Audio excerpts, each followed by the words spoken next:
జై సీతారాం. రామరాజ్యం సీతమ్మలకే సాధ్యం. Male rule fail, female rule hail. ఇది ఒక నూతన సిద్ధాంతం. గతాన్ని మార్చలేము, భవిష్యత్తును మార్చుకుందాం. శ్రీ సీతారామ ధర్మ ప్రచార క్షేత్రం.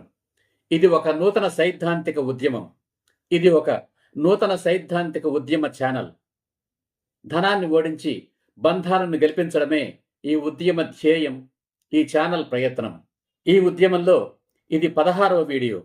ఈ వీడియోలో భార్యాభర్తల అనుబంధం కలకాలం నిలవాలంటే వారి మధ్య ఉండకూడనిది పరస్పర ద్వేషం అనే విషయంపై చర్చిస్తాను. ఇది ఒక సిద్ధాంతం కనుక ఈ వీడియోలోని ప్రతి పదము, ప్రతి వాక్యము ముఖ్యమే. ఏది వదలకుండా చివరి వరకు వినండి. ఇది మీ వీడియో, మీకోసం, మీ పిల్లల కోసం వినండి. తన కోపమే తన శత్రువు అని సుమతి శతకకారుడు చెప్పాడు. ఎదుటివారి మీద కోపం తెచ్చుకోవడం అంటే వాళ్ళు చేసిన తప్పుకు తనకు తాను శిక్ష విధించుకోవడమే అని మరో మహానుభావుడు చెప్పాడు. కోపం వచ్చినప్పుడు తిట్టేస్తే కోపం సమసిపోతుంది అనుకుంటాం. మరి ద్వేషం? కోపానికి విశ్వరూపమే ద్వేషం. ఒకసారి ద్వేషపు విత్తనం మనసులో పడితే అది పోదు, అలాగే ఆగిపోదు. మొలకెత్తి మొక్కై మానై మహావృక్షమవుతుంది. ద్వేషానికి కారణం మాత్సర్యం లేదా అసూయ. ఎదుటి వారికి ఉన్నది నాకు లేదు అనే భావనే అసూయ. ఆ అసూయ మనిషిని కాల్చేస్తుంది. మహాభారతంలో అసూయ ద్వేషాలకు మారు పేరు దుర్యోధనుడు. దుర్యోధనుడికి పాండవులపై అసూయ ద్వేషం. కారణం వాళ్ళు తనకంటే బలవంతులు అనే అసూయ.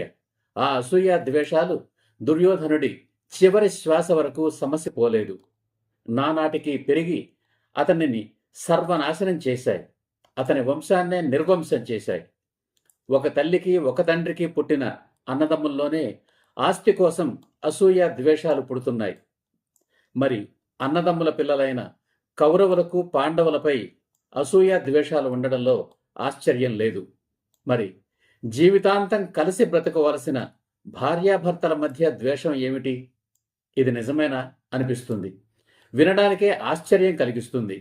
అంతే ఆశ్చర్యం కలిగించే మరో విషయం, అత్తాకోడళ్ళు అన్యోన్యంగా తల్లి కూతుళ్లలాగా కలిసిమెలిసి ఉండడం. వాళ్ళు ఒకరినొకరు తిట్టుకుంటూ ద్వేషించుకుంటూ ఉంటే అది సహజమేలే అనుకుంటాం. ఎందుకు? అత్తాకోడళ్ల మధ్య ద్వేషానికి, భార్యాభర్తల మధ్య ద్వేషానికి ఏదో అవినాభావ సంబంధం ఉన్నట్లు అనిపించడం లేదు. కొడుకు పుట్టాలని కోటి దేవుళ్లకు మొక్కుకొని ఆ దేవుళ్ల పుణ్యమాని ఒక కొడుకు కడుపున పడినప్పటి నుండి నవమాసాలు మోసి తన ప్రాణాన్ని పణంగా పెట్టి కని పెంచి ఎన్నో కష్ట నష్టాల కూర్చి పెద్దవాణ్ణి చేసి చక్కటి విద్యాబుద్ధులు నేర్పించి ప్రయోజకుణ్ణి చేసి ఒక మనిషిగా తీర్చిదిద్దింది ఆ వరుడి తల్లి. అలాంటి సద్గుణ సంపన్నుడైన వరుణ్ణి ఏరి కోరి ఎన్నుకొని తమ కూతుర్నిచ్చి పెళ్లి చేసింది వధువు తల్లి. ఆ వరుడి తల్లి ఏం పాపం చేసిందని కోడలికి శత్రువు అయింది? తన తల్లిని భర్త గౌరవించాలి. తాను మాత్రం భర్త తల్లిని ద్వేషిస్తుంది. తన తల్లిని ఇంటికి పిలిపించుకొని అత్తను బయటికి గెంటి వేస్తుంది. దీనికి కారణమేమిటి? వధువు తల్లి కూడా కూతురికి బోధిస్తుంది, మీ అత్తను ఎక్కడ ఉంచాలో అక్కడే ఉంచు అని, నీ అత్తమామల్ని నీ ఇంటికి రానివ్వకు అని. ఇది చాలా సహజంగా జరిగిపోతుంది. దానిని గురించి ఆలోచించేవారే ఉండరు. ఇందులో కొత్తేముంది అంటారు. దీనికి కారణం ఏమిటి? అలాగే అత్తలు కూడా చక్కని కుందనపు బొమ్మ లాంటి వధువును ఏరి కోరి ఎన్నుకుని తన కోడలుగా చేసుకుంటుంది తల్లి. పెళ్ళైన మర్నాటి నుండి కొడుకు కోడళ్ల మధ్య ఇనుప గోడలాగా కూర్చుంటుంది. కొడుకు సంతోషానికి, ఆనందానికి కూడా అడ్డం పడుతుంది. చివరికి కొడుకు ఏదైనా ప్రమాదానికి లోనై చస్తే కూడా కొడుకు చచ్చాడన్న బాధ కంటే కోడల ముండం వస్తుందని సంతోషించే మహాతల్లులు ఉన్నారు సమాజంలో. దీనికి కారణం ఏమిటి? వీటన్నిటికీ కారణం ఒకటే, భార్యలకు భర్తలపైన ద్వేషం. అందరికీ కాకపోవచ్చు, చాలా మందికి. ఒక పనికి మాలిన వాడిని కని తనకు అంటగట్టిందన్న కోపం అత్త మీద కోడలి ద్వేషానికి కారణం. భర్త మీద లేని గౌరవం అత్త మీద ఎలా ఉంటుంది? తన భర్త పనికి మాలినవాడు అని, కొడుకు ప్రయోజకుడు అని, అలాంటి తన కొడుకును కట్టుకున్న కోడలు అదృష్టానికి అసూయ పడుతుంది అత్త. అందుకే కోడలిపై అత్తకు ద్వేషం. నా మొగుడు పనికి మాలినవాడు, దాని మొగుడు ప్రయోజకుడే అయి ఉంటాడు, అందుకే నీలుగుతోంది అనుకుని వరుడి తల్లిపై అసూయ పడుతుంది వధువు తల్లి. అందుకే ఆమెకు వియ్యపురాలు, తన కూతురి అత్త మీద ద్వేషం. అదేమిటి, భార్యలందరికీ తమ భర్తల మీద ద్వేషమేనా? మరి జీవితాంతం కాపురాలు ఎలా చేస్తున్నారు అనే సందేహం వస్తుంది. చాలా కొద్ది మంది భర్తను విడిచిపెట్టి వెళ్ళిపోతారు విడాకులు తీసుకుని. మరికొద్ది మంది పరపురుషుల వైపు దృష్టి పెడతారు. చాలామంది భయంతో కాపురం చేస్తారు. సమాజానికి భయపడి కొందరు, భర్తకు భయపడి కొందరు. పశుబలం ఉంటుంది కదా, కొడతాడని భయం. ఆ భయం పైకి కనపడకుండా పెంకితనం చేస్తూ భర్తను లొంగ తీసుకుంటారు. భర్త మీద వ్యామోహంతో కాదు, గౌరవంతో అసలే కాదు, కేవలం భయంతో. ద్వేషాన్ని కడుపులోనే దాచుకుంటారు. భర్త భరించేవాడు కనుక ద్వేషాన్ని ప్రదర్శిస్తే సాగదు, ఇంట్లోంచి బయటికి వెళ్ళగొడతాడు. అందుకని భర్త మీద కోపాన్ని అత్త మీద చూపుతారు. విచిత్రం ఏమిటంటే, భర్తలపై ద్వేషాన్ని కడుపులోనే దాచుకొని భయంతో కాపురాలు చేస్తున్న వాళ్ళందరూ పతివ్రతలే. పరపురుషుడి వైపు కన్నెత్తి చూడరు. పతివ్రత పతివ్రతే, ద్వేషం ద్వేషమే.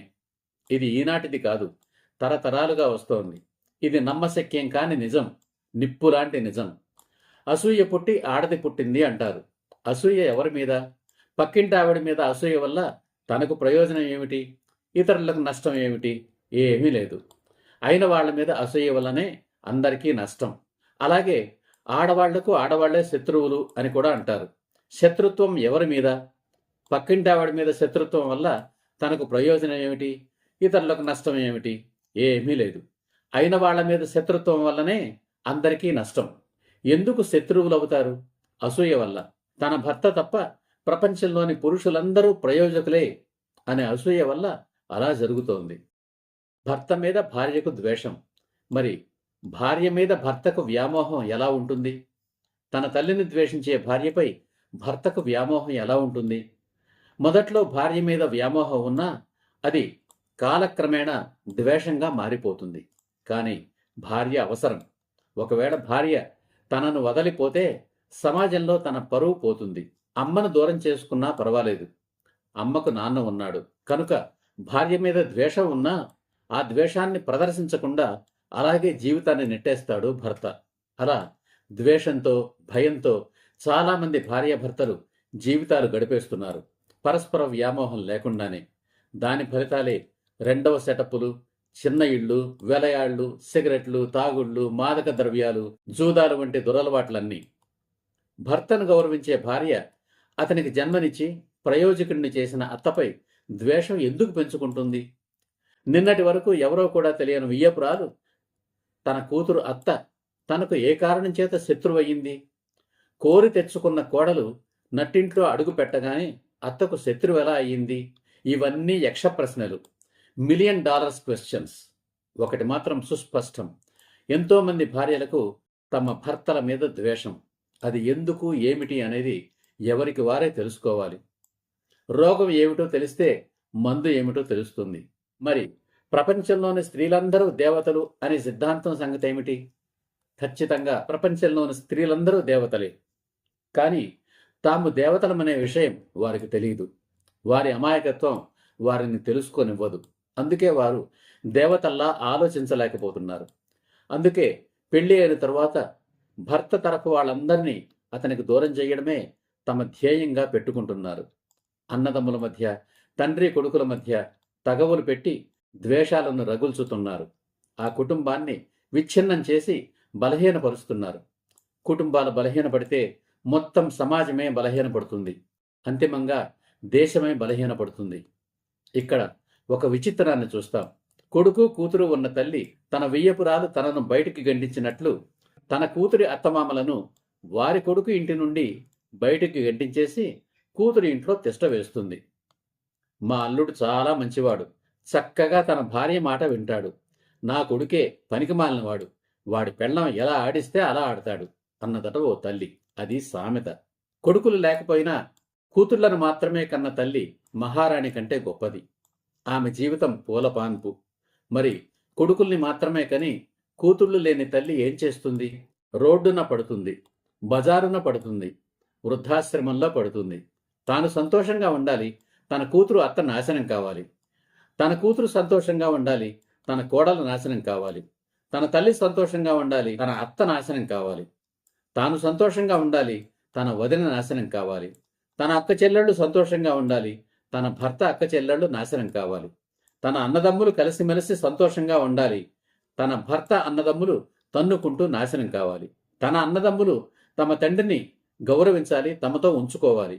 తన భర్త మాత్రం తన తండ్రిని ద్వేషించాలి, వాణ్ణి వేరే ఉంచాలి. తన భర్త అతని తల్లిని దూరంగా ఉంచాలి, తన కొడుకు మాత్రం తన దగ్గరే తన కనుసన్నల్లోనే ఉండాలి. తన అన్నదమ్ములు తనను ఆదరించాలి, ప్రేమించాలి. తన భర్త మాత్రం అతని అక్క చెల్లెళ్లను దూరంగా ఉంచాలి. ఇక్కడ మరో విచిత్రం ఏమిటంటే, ఏ స్త్రీ అయితే తన అత్త చేతిలో బాధలు పడిందో ఆ స్త్రీయే రేపు తన కోడలి చేతిలో కూడా బాధలు పడుతుంది. పాపం, ఆమె ఎప్పుడూ బాధితురాలే. అలాగే ఏ స్త్రీ అయితే తన అత్తను ఆరళ్లు పెట్టిందో ఆ స్త్రీయే రేపు తన కోడల్ని కూడా కాల్చుకు తింటుంది. ఎప్పటికీ ఆమెది పైచెయ్యే. మనకు ఇవన్నీ తెలుసు, రోజు మన చుట్టూ చూస్తూనే ఉంటాం, కానీ ఏమీ ఎరగనట్లు ఊరుకుంటాం. అదండి కథ. ఇప్పుడు నమ్ముతారా భార్యాభర్తల మధ్య ద్వేషం ఉంటుందని? తెలిసినా తెలియనట్లు నటిస్తూ ఆ ద్వేషంతోనే ఎంతోమంది భార్యాభర్తలు జీవితాలు గడిపేస్తున్నారని? నమ్మరు, నమ్మినా అంగీకరించరు. నిజమేనేమో అని మనసు చెప్తున్నా దాని నోరు నొక్కేసి అబద్ధం అని అరిచి చెబుతారు. అలా ఉన్నంతకాలం సమాజంలో ఐకమత్యం లేకుండా ఒకరినొకరు ద్వేషించుకుంటూ అందరూ నష్టపోతారు. జీవిత మాధుర్యాలను కోల్పోతారు. తమ జీవితాలే కాక పిల్లల జీవితాలను కూడా నరకప్రాయం చేస్తారు. అందరూ కాదు, చాలామంది. ప్రతి సూత్రానికి మినహాయింపు ఉంటుంది. అందుకే ఎవరైనా అత్తాకోడళ్ళు కలిసిమెలిసి తల్లి కూతుళ్లలా ఉంటే సంభ్రమాశ్చర్యాలకు గురవుతాం. వాళ్లను చూసి మనం బీపీ తెచ్చేసుకుంటాం. వాళ్ళిద్దరూ ఎప్పుడు తగువులాడుకుంటారా అని ఎదురు చూస్తాం. కనుక భార్యాభర్తల అనుబంధం కలకాలం నిలవాలంటే వారి మధ్య ఉండకూడనిది పరస్పర ద్వేషం, ఉండవలసింది పరస్పర వ్యామోహం. ఈ సూత్రానికి మాత్రం మినహాయింపు లేదు లేదు లేదు. ఈనాడు భార్యాభర్తల మధ్య పరస్పర వ్యామోహం లేకపోవడం వల్ల, ద్వేషం పెరగడం వల్ల జీవితాంతం ఒకరినొకరు తిట్టుకుంటూ కొట్టుకుంటూ కలిసి ఉండడం అవసరమా అనే ఆలోచన బలపడుతోంది. అందుకు పరిష్కారంగా విడాకులకు ఎగబడుతున్నారు. మళ్లీ పెళ్లి చేసుకుంటున్నారు. మళ్లీ పెళ్లి అంటే వధూవరులిద్దరూ అదే కోవకు చెందినవారై ఉంటారు. అంటే సాధారణంగా ఇద్దరు రెండవ పెళ్లివారే అయి ఉంటారు. మరి ఆ రెండో పెళ్లితో అయినా మంచి జీవిత భాగస్వామి లభిస్తారా? పరస్పర వ్యామోహం పెంచుకుంటారా? ద్వేషాన్ని దరికి రానివ్వకుండా ఉంటారా? అది సాధ్యమేనా? సాధ్యం కాకపోతే ఏం చేయాలి? మళ్లీ విడాకులు తీసుకోవాలి, మళ్లీ మరో పెళ్లి చేసుకోవాలి, లేదా జీవితాంతం ఒంటరిగానే ఉండిపోవాలి. అందుకని సాధారణంగా రెండో పెళ్లిలో పరస్పర వ్యామోహం లేకపోయినా, పరస్పర ద్వేషం పెరుగుతున్నా సర్దుకుపోవడం అలవాటు చేసుకుంటారు. అదే మొదటి జీవిత భాగస్వామితో సర్దుకుపోతే విడాకులు, మళ్లీ పెళ్లి అనే తలనొప్పులు ఉండేవి కాదు కదా. భార్యాభర్తల మధ్య ద్వేషం కారణంగా ఒక కుటుంబంలో ఐకమత్యానికి భంగం కలుగుతోంది. ఒక కుటుంబంలోని రక్త సంబంధీకుల మధ్యే ఐకమత్యం లేకపోతే పరాయి వాళ్లతో ఐకమత్యం ఎలా సాధ్యమవుతుంది? ఆ కుటుంబానికి ఇతర కుటుంబాలకు మధ్య ఐకమత్యం ఎలా సాధ్యమవుతుంది? కులాల మధ్య, మతాల మధ్య, ప్రాంతాల మధ్య, రాష్ట్రాల మధ్య ఐకమత్యం ఎలా సాధ్యమవుతుంది? చివరికి దేశం ఏమవుతుంది? కుక్కలు చింపిన విస్తరవుతుంది. ఇంతకీ సమస్యలన్నిటికీ కారణం భార్యాభర్తల మధ్య వ్యామోహం లేకపోవడం ఒక కారణమైతే ద్వేషం ఉండడం మరో కారణం.